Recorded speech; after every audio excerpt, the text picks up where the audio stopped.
பிரியமானவர்களே, இயேசுவின் நாமத்தினால் உங்களை வாழ்த்துகிறேன். சங்கீதம் 32 அதிகாரம் 8வது வசனம். நான் உனக்கு போதித்து நீ நடக்க வேண்டிய வழியை உனக்கு காட்டுவேன், உன்மேல் என் கண்ணை வைத்து உனக்கு ஆலோசனை சொல்லுவேன். இந்த நாள் கர்த்தருடைய பாதத்தில் காத்திருக்கிற உங்களுக்கு தேவனுடைய ஆலோசனை கடந்து வருகிற ஒரு நாள். தேவ சமூகத்தில் நீங்க தான் நடத்தணும். ஆண்டவரே, உங்க சித்தத்தை எனக்கு வெளிப்படுத்துங்க. எந்த வழியில நான் போகணும், நான் எடுக்கிற முடிவுகள் என் குடும்பத்துக்கு எல்லா வகையிலும் ஆசீர்வாதமா இருக்கணும். நான் பேசுகிற வார்த்தைகள் என்னுடைய வேலை ஸ்தலத்தில் எனக்கு சாதகமா இருக்கணும். கர்த்தர் சித்தம் என் வாழ்க்கையில எந்த இடத்துலையும் மாறிவிடக்கூடாது. அருமையான சகோதரனே, சகோதரியே, நம்ம எடுக்கிற முடிவுகள், நம்ம பேசுகிற காரியங்கள் எல்லாவற்றிலும் கர்த்தர் சித்தம் நம்ம வாழ்க்கையில மாறாதபடி அதற்காகத்தான் அர்ப்பணித்து நிற்கணும். மனிதர்களை சாட்டிஸ்ஃபை பண்ணணும்.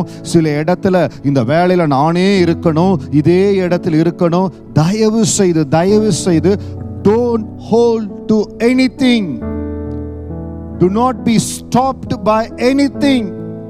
எதுவும் உங்களை உங்க சித்தத்திற்கு மாறாக, தேவன் வைத்திருக்கிற லக்குக்கு மாறாக உங்களை இருக்கவே கூடாது. பிலிப்பை ஆண்டவர் மந்திரியிடத்துல கொண்டு சென்றார். வேலை முடிந்தது, பிலிப்பை எடுத்து சென்றார். சில இடங்கள் ஆண்டவங்களை கொண்டு போறார். உங்களுடைய வேலை முடிந்தது, ஆண்டவர் அந்த இடத்துல உங்களை எடுக்கிறார். தயவு செய்து கவலைப்படாதீங்க. இந்த இடத்துல இருந்து நான் மாறணுமா? அன்றே எல்லாம் ரொம்ப கம்ஃபர்டபுளா இருக்குதே. நான் உனக்கு போதித்து நீ நடக்க வேண்டிய வழியை உனக்கு காட்டுவேன். ஆண்டு வழியை காட்டுவாருங்க. இடம் கம்ஃபர்டபுளா இருக்குது, எல்லாம் நன்மையா இருக்குது. ஆனால் தேவனுடைய நடத்துதல் வித்தியாசமா இருக்குது என்பதை போல அந்த நேரத்தில் நீங்க என்ன செய்யணும்? ஆபிரகாமை ஆண்டவர் அழைத்த பொழுது நீ இருக்கிற இடத்தை, கம்ஃபர்டபுள் சோனை, உங்க தகப்பனார் வீட்டை, இனத்தாரை விட்டு வான்னு சொன்னாரு. ஆபிரகாம் கடந்து வந்தார்.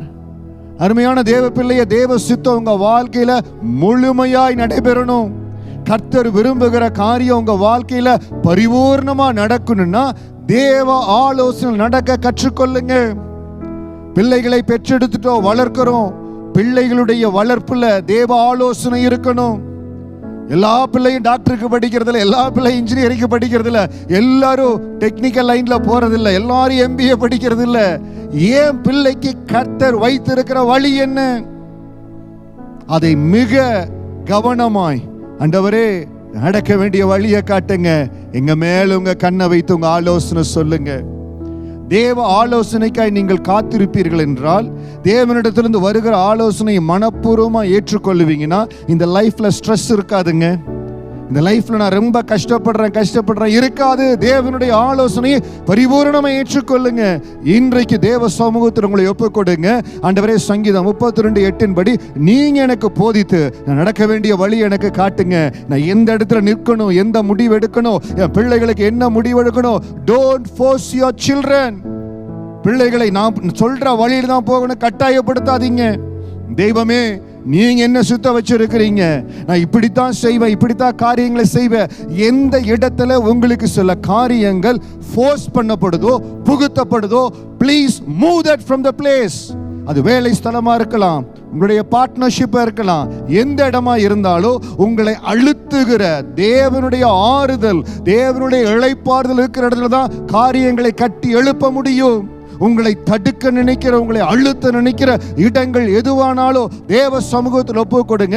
கர்த்தருடைய ஆலோசனையின்படி நீங்க போதித்து என்னை நடத்துங்க. ஆண்டவரே, எனக்கு ஆலோசனை சொல்லுங்கன்னு கேட்கிற பொழுது இன்றைக்கு தேவனுடைய ஆலோசனை உங்களுக்கு கடந்து வரும். தேவ சமூகத்தில் காத்திருங்க. சங்கீதம் 32:8 படி ஆண்டவரே, உங்க ஆலோசனை எனக்கு கொடுங்க, நான் எடுக்க வேண்டிய வழியை காமிங்கன்னு தேவ பாதத்தில் காத்திருக்கிற பொழுது நிச்சயம் இந்த வாரத்தில் கர்த்தர் உங்களோடு பேசுவார். தேவனுடைய ஆலோசனை கடந்து வரும். தேவ ஆலோசனையின்படி நீங்க கடந்து போகிற பொழுது உங்களுக்கு ஒரு இளைப்பாறுதலை பார்ப்பீங்க. நீங்க எஸ்டாப்ளிஷ் ஆகிறத படிப்படியா நீங்க உணர்வீங்க. You will receive the God's blessing and you will be established. கர்த்தர் உங்களை ஆசீர்வதிப்பார், பலப்படுத்துவார். நீங்க எந்த இடத்துல உறுதிப்படணுமோ அந்த இடத்துல கர்த்தர் உங்களை உறுதிப்படுத்துவார். God bless you.